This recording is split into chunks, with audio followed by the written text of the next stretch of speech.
Hello and welcome to KAUST Live. We are bringing you inside the IT Summit this week with interviews with some of the keynote speakers and experts and workshop participants. Today we're speaking with Charles Araujo. He has come here to talk about his experience. He is a principal analyst in Intellyx, and you are also the founder of a digital transformation institute. So tell us a little bit about that, Charles. Well, the Institute was founded really kind of out of necessity, I suppose. I started, it really goes back about 5-6 years ago. I was working with a lot of large IT organizations, mostly Fortune 1000 enterprise types, and I could see that they were really struggling with the whole transition as IT was becoming something much different than what it used to be. And so I was running around almost like a crazy preacher on a corner going, "You must transform," and they said, "Into what?" And I didn't have a good answer. And so I actually wrote a book.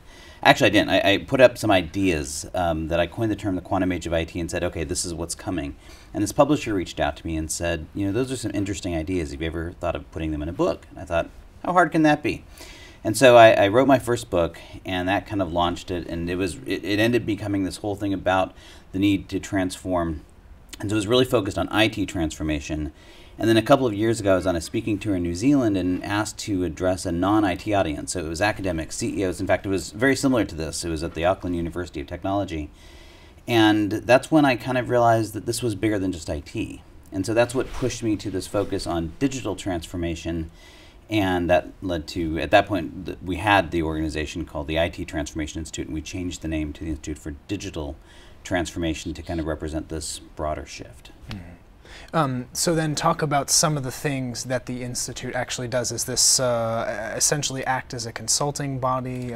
No, I guess the best way to describe it right now is a think tank. So it's kind of my side gig at this point. So there we have about 20 Institute fellows, and these are some sitting CIOs, a lot of former CIOs, and some people that are not actually from an IT background per se. And they're really just producing content and exploring the ideas of what does it mean to deal with digital transformation. And probably the thing that makes it a little bit unique is there's a lot of people talking about digital transformation, and they're talking about it mostly from a technology perspective. And I would say most of the fellows in the Institute are much more focused on the cultural, transformational aspects and the leadership aspects of what that means. And so that's really what the Institute is doing today. So then what are some of the things that you're preparing clients or people that you confer with? How are you helping them prepare for that transformation? Well, so there's, I guess, a couple of things. So part of it is the Institute's mission is just to produce this content so that people kind of have these different perspectives. There's also something called the Digital Enterprise Readiness Framework, which is a model for what does it take to prepare. It's a transformational journey exerts a lot of pressure on an organization, and so how do you prepare your organization for that? So that's some work that the Institute is preparing now. But it's also broader. So more recently, about 5 months ago, I joined as a principal analyst with a firm called Intellyx. And there we're an industry analyst and looking at very specifically the technology aspects of it. Because really when you talk about digital transformation, I think the big message is you have to deal with all aspects. The technology is obviously key. That's the whole thing that this is driving, that's driving this. But then you have to also deal with the cultural and the leadership issues around it. And so you kind of put all the pieces together. Mm-hmm. Talk a little bit about the risks and the rewards of making these transformations. Sure. I think there's two sides on the risk standpoint. The first risk is not doing anything. In fact, in my keynote tomorrow, I'm going to talk a little bit about that. And I think right now organizations, and IT organizations in particular, have a rough go of this a little bit in that for most of it, we're still a very young industry. I mean, the modern IT organization is no more than 45 or 50 years old right now. And in that time, it's been this constant state of change. I don't know if it's transformation, at least the way I define it, but this constant state of change. And so a lot of people in IT right now are going, yeah, this is all just another buzzword. This too shall pass. And the big risk is believing that, and therefore not acting upon it, not taking the gravity of what's coming seriously. The other risk is frankly screwing it up. And there's a lot of organizations that are doing that because they are only dealing with it maybe from a technology perspective. In fact, I just wrote an article for, I think for Intellyx, where I talked about the fact that there was a study and something like 7% of organizations said they're done with digital transformation. And that's just a scary idea, because I can guarantee you they're not. And that means they've misdefined it. They don't understand what this actually is about. And so I think those are the two great risks. Now, on the opposite end of that, the reward is phenomenal. People who, organizations and individuals from a career standpoint that get this, that understand what this is really about and execute on that, set themselves up to be the leaders in the industry, to have a rich career that is, I don't know if I want to say future-proof, but certainly a lot more secure than folks that are kind of hanging on and hoping that it all works out.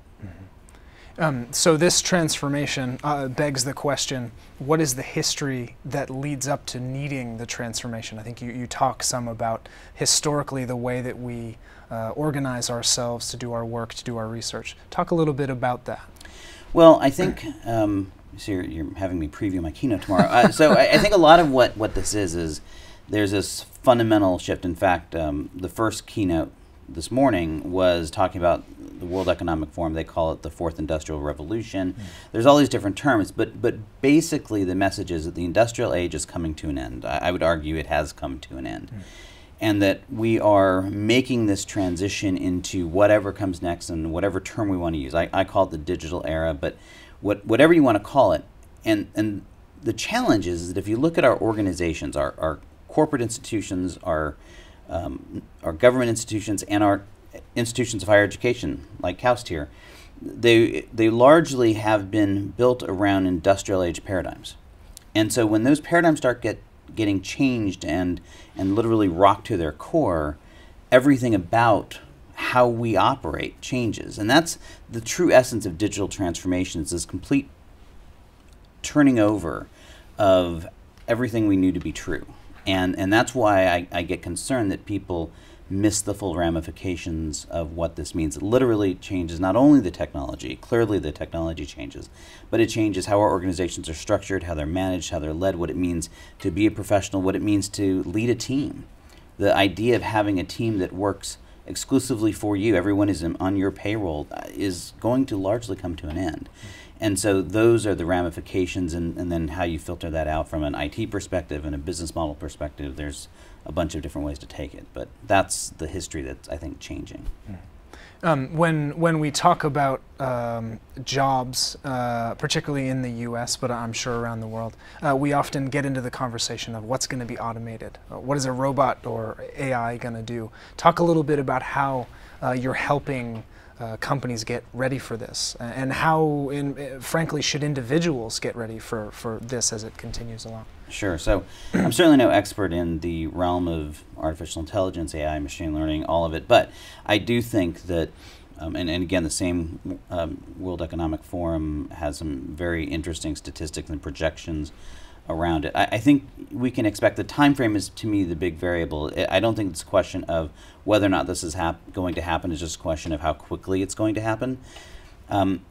Anything that can be reduced to an algorithm is going to be reduced to an algorithm. And so if we think of anything that's repetitive, and we don't have to work really hard to see the history. Look at the automotive industry, the assembly lines, things that we've replaced with robots. And I think a lot of white-collar workers thought they were immune from that because what they were doing required heavy thought. Well, and that may be true, but it's also repetitive, and I can reduce it into a structured process, and which means I can then automate it.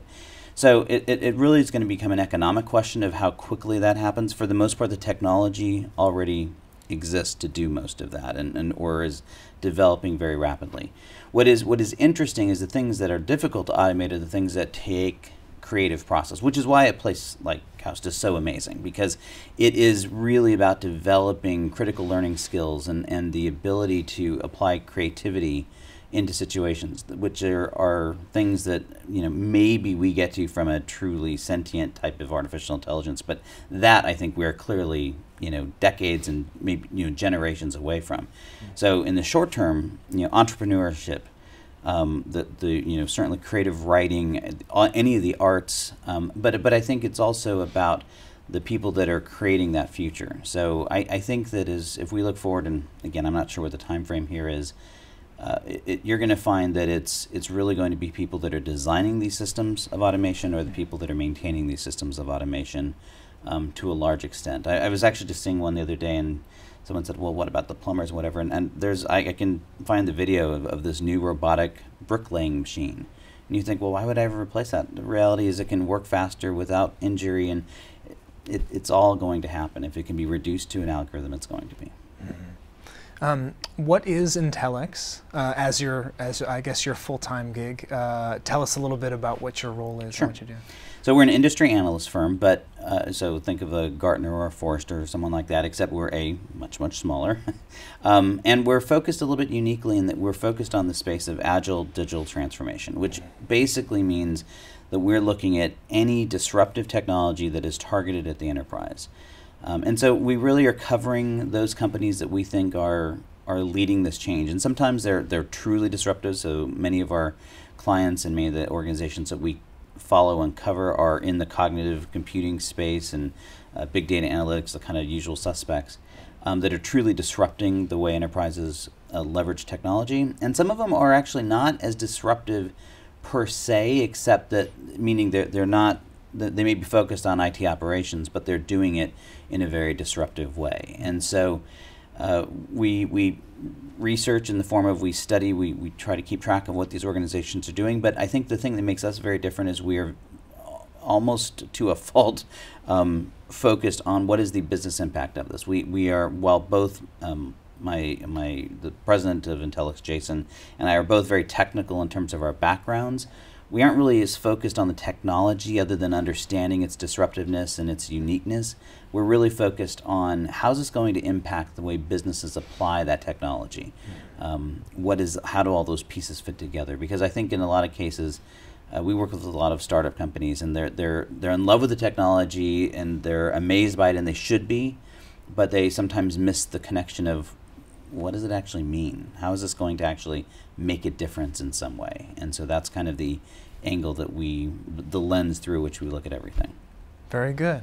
Well, Charles, thank you for talking with us today. Much appreciated. Good luck with your keynote tomorrow. We'll be looking forward to that. Thank you. And we hope you enjoy the rest of your time at KAUST. Fantastic. Thanks. Thank you.